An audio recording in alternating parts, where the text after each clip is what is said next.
Thenhipalam POCSO കേസിൽ പ്രതികളെ വെറുതെ വിട്ടതിനെതിരെ അതിജീവിതയുടെ മാതാവ്. പ്രതികൾക്ക് രാഷ്ട്രീയ സ്വാധീനമുണ്ട്. ഫറോക്ക് പോലീസ് സ്റ്റേഷനിലെ CI ആയിരുന്ന അലവി കേസ് അട്ടിമറിക്കാൻ ശ്രമിച്ചു. പുനരന്വേഷണം ആവശ്യപ്പെട്ട് അപ്പീൽ നൽകുമെന്നും മാതാവ് 24-നോട് പറഞ്ഞു. ഇനിയിപ്പോൾ അപ്പീലിന് പോവേ എന്തെങ്കിലും ഒന്ന് ചെയ്യാതെ കണ്ടിപ്പോൾ മോക്ക് നീതി കിട്ടൂലല്ലോ. ഓലൊക്കെ രാഷ്ട്രീയക്കാരായിട്ട് ബന്ധമുള്ള ആളുകളാണ്. അതുകൊണ്ട് അതിൻ്റെ പേക്ക് എന്തായാലും ഓൽക്ക് പിന്തുണ ഉണ്ടായിട്ടുണ്ടാവും. അല്ലാതെയും കണ്ടിപ്പം ഈ കേസിൻ്റെ കാര്യങ്ങൾ ഓരോ എന്തെങ്കിലുമൊക്കെ ഓല് ഇതാക്കിയിട്ടുണ്ടാവുമല്ലോ. ഫറോക്ക് പോലീസ് സ്റ്റേഷനിൽ CI അലവി എന്ന് പറഞ്ഞ പോലീസാണ്. അതാണ് നമ്മൾ അത്രയും ഇതാക്കിയതും എൻ്റെ മോൾക്ക് മാനസികമായിട്ട് ഒരുപാട് വിഷമങ്ങൾ ഉണ്ടാക്കിയതും ഒക്കെ ഈ CI അലവിൻ്റെ പേര് എഴുതി വെച്ചിട്ടാണ് മോൾ അന്ന് ആത്മഹത്യ ചെയ്യാൻ വേണ്ടിയിട്ട് ഞരമ്പ് മുറിച്ച് കയ്യിൻ്റെ ഞരമ്പൊക്കെ മുറിച്ചിങ്ങാണ്ട് ഹോസ്പിറ്റലിലായതൊക്കെ.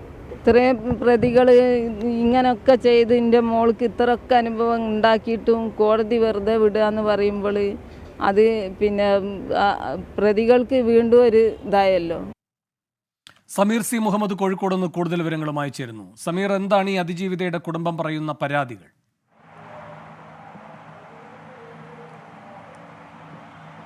വേണു, 2020-ലാണ് പോക്സോ കേസ് രജിസ്റ്റർ ചെയ്യുന്നത്. ഇതുമായി ബന്ധപ്പെട്ടുള്ള നീണ്ട വിചാരണകളും നടന്നിരുന്നു. പക്ഷേ പ്രതികളെല്ലാം തന്നെ കഴിഞ്ഞ ദിവസം കോഴിക്കോട് അതിവേഗ പോക്സോ കോടതി വെറുതെ വിടുന്ന ഒരു സാഹചര്യമുണ്ടായി. ഈ വിഷയത്തിലാണ് അതിജീവിതയുടെ മാതാവ് ഇപ്പോൾ പ്രതികരണവുമായി എത്തുന്നത്.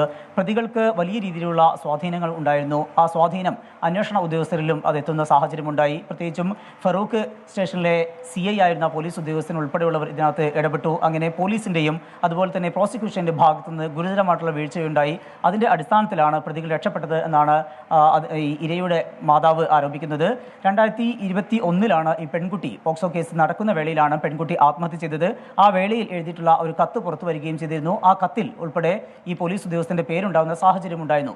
ഇത്തരത്തിൽ പല വിധത്തിലുള്ള സംഭവങ്ങൾ ഉണ്ടായിരുന്നാൽ കൂടി അതിന്റെ കേസന്വേഷണം ഉചിതമായ രീതിയിൽ നടന്നില്ല. അതിന്റെ പശ്ചാത്തലത്തിലാണ് പ്രതികൾക്ക് രക്ഷപ്പെടാനുള്ള വഴിയൊരുങ്ങിയത് എന്ന കാര്യമാണ് ഈ മാതാവ് പറയുന്നത്. 6 പേരാണ് ഇതിനകത്ത് ഉണ്ടായിരുന്നത്. ആ 6 പേരും ഇവിടെ ബന്ധുക്കൾ ഉൾപ്പെടെയുള്ളവരും ആയിരുന്നു.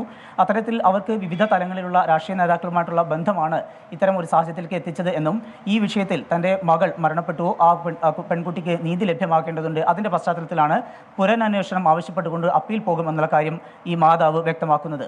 എന്തായാലും ഇതുമായി ബന്ധപ്പെട്ട് കൂടുതൽ വരും ദിവസങ്ങളിലേക്ക് അല്ലെങ്കിൽ ഇതിൻ്റെ നിയമപോരാട്ടത്തിൽ നിന്ന് താൻ പിന്നോട്ടില്ല. ഇത്തരം ഒരു സംഭവം ഒരിക്കലും കേരളത്തിൽ ആവർത്തിക്കപ്പെടരുത്. അതിക്രൂരമായിട്ടുള്ള ഒരു മരണം അല്ലെങ്കിൽ ഒരു ആത്മഹത്യയിലേക്ക് നയിച്ച സാഹചര്യം എന്ന് പറയുന്നത് പോലീസിൻ്റെ അതുപോലെ തന്നെ നാട്ടുകാരുടെയൊക്കെ ഭാഗത്തു നിന്നിട്ടുള്ള വലിയ രീതിയിലുള്ള മാനസിക സംഘർഷമായിരുന്നു. മാനസികമായിട്ട് അവരെ തളർത്തിക്കളയുന്ന ഒരു വിധത്തിലേക്ക് ഈ പെൺകുട്ടിയെ എത്തിച്ചിരുന്നു. അതിൻ്റെ പശ്ചാത്തലത്തിലാണ് പെൺകുട്ടി ആത്മഹത്യ ചെയ്തത്. ഒപ്പം തന്നെ ഈ കേസിലെ പ്രതികൾ രക്ഷപ്പെടുകയും ചെയ്തിരുന്നു. അത് ഒരിക്കലും ഇനി ഉണ്ടാവാൻ പാടില്ല. അതുകൊണ്ട് തന്നെ കൃത്യമായ ഈ വിഷയത്തിൽ അന്വേഷണം ഉണ്ടാവണം, പ്രതികൾ ശിക്ഷിക്കപ്പെടണം, പെൺകുട്ടിക്ക് നീതി ലഭ്യമാക്കണം. ആ ആവശ്യം മുൻനിർത്തിക്കൊണ്ട് പുനരന്വേഷണം ആവശ്യപ്പെട്ടുകൊണ്ട് കോടതിയെ സമീപിക്കാൻ ഒരുങ്ങുകയാണ് മാതാവ്. വേണു. ശരി, സമീർ C. മുഹമ്മദാണ് കോഴിക്കോട് നിന്ന് വിവരങ്ങൾ നൽകിയത്.